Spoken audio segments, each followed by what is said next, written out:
Rating ઘટાડીને under perform કર્યું છે. તેમનું કહેવું છે માર્કેટ કપલિંગ પર રેગ્યુલેટરી ઓર્ડર વધારે નુકસાનની આશંકા તેમણે દર્શાવી છે. શું વધુ વિગતો છે જાણીએ સહયોગી તૃપ્તિ કપૂરિયા પાસેથી.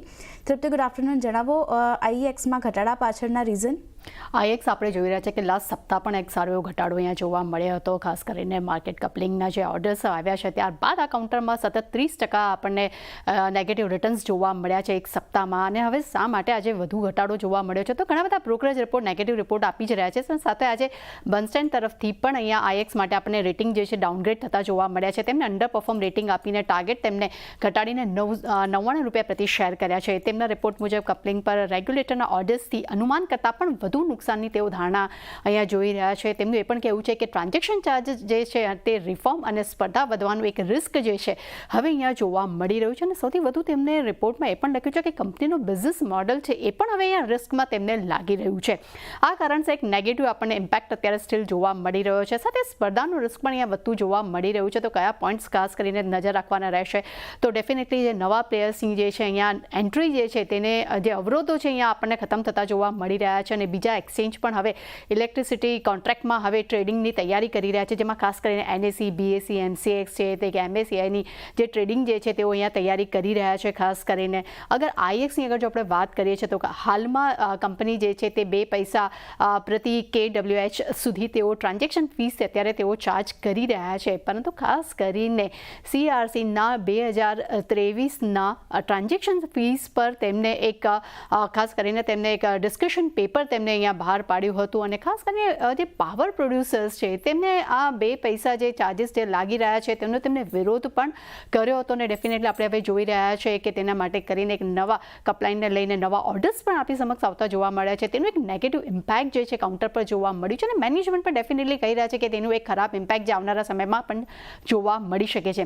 પરંતુ ખાસ કરીને સંસ્થાકીય રોકાણકારોનો પણ હિસ્સો જે છે અહીંયા આપણને જોવા મળી રહ્યો છે તે પણ ક્યાંક એક અટકતા જોવા મળી રહ્યા છે. અગર એફઆઈસની વાત કરશું તો તેમનો હિસ્સો જે તેઓ 18.53% આપણને જોવા મળી રહ્યો છે. ડીઆઈએસ તરફથી લગભગ આપણને 34.12% તેઓ હિસ્સો જે છે અહીંયા ધરાવતા આપણને જોવા મળી રહ્યા છે. ખાસ કરીને આઈએક્સ પર હવે કયા મ્યુચ્યુઅલ ફંડનું હોલ્ડિંગ કેટલું છે તેના પર પણ ખાસ ફોકસ રાખવાનું રહેશે. તો ખાસ કરીને અગર એસબીઆઈ મ્યુચ્યુઅલ ફંડ લગભગ તેઓ 9.5% વધુનો હિસ્સો ધરાવે છે. પરાગ પરીખની વાત કરશું તે પણ 5%નો હિસ્સો તેઓ ધરાવે છે. આઈસીઆઈસી પ્રોની વાત કરશું તેમનો પણ હિસ્સો જે છે તે 4.73% આપણને જોવા મળી રહ્યો છે. અને એલઆઈસી પણ લગભગ 4%નો હિસ્સો જે છે તેઓ આઈએક્સમાં અત્યારે આપણને ધરાવતા જોવા મળી રહ્યા છે. પરંતુ ડેફિનેટલી એક તરફ ખરાબ ન્યૂઝ અને બીજી તરફ ખરાબ બ્રોકરેજનો ઇમ્પેક્ટ જે છે તે અત્યારે આપણને કાઉન્ટર પર કન્ટિન્યુટીમાં જોવા મળી રહ્યું છે.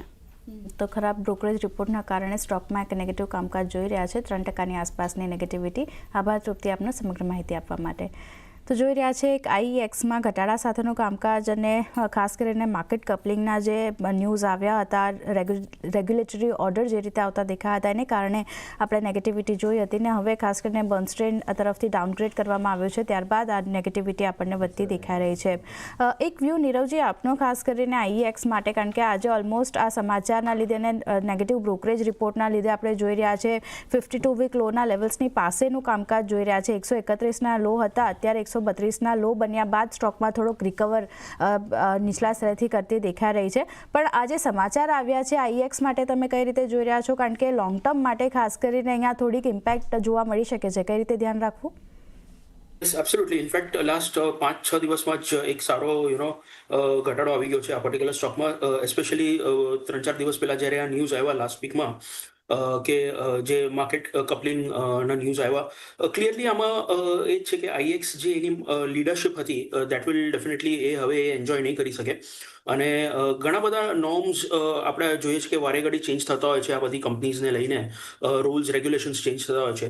So probably it is better to avoid all these counters. એટલે આવી બધી કંપનીઝથી થોડું દૂર રહેવું બેટર છે જ્યાં time and again rules regulations change થાય છે. એક ક્લાસિક એક્ઝામ્પલ છે પ્રોટીન ઈ ગવર્નન્સ. અગર દર્શક મિત્રને ધ્યાનમાં હોય તો થોડા સમય પહેલા જ ઘણી બધી કોમ્પિટિશન આ પર્ટિક્યુલર સ્પેસમાં આવી ગઈ. તો પ્રોટીન ઈ ગવર્નન્સ પણ એક્ઝેક્ટલી સિમિલર ફેશનમાં ઓલમોસ્ટ 1400-1500 રૂપિયાથી કરીને ઓલમોસ્ટ 750-800 રૂપિયા થઈ ગયો. સો મારું કહેવાનું મતલબ એ જ છે કે આવી બધી કંપનીઝ જ્યાં ઘણી બધી ગવર્નિંગ બોડીઝ હોય અને time and again rules regulations change થાય તો આમાં જે ઇન્વેસ્ટર્સ હોય એમને કમાવાનું બહુ જ ઓછું થઈ જાય છે.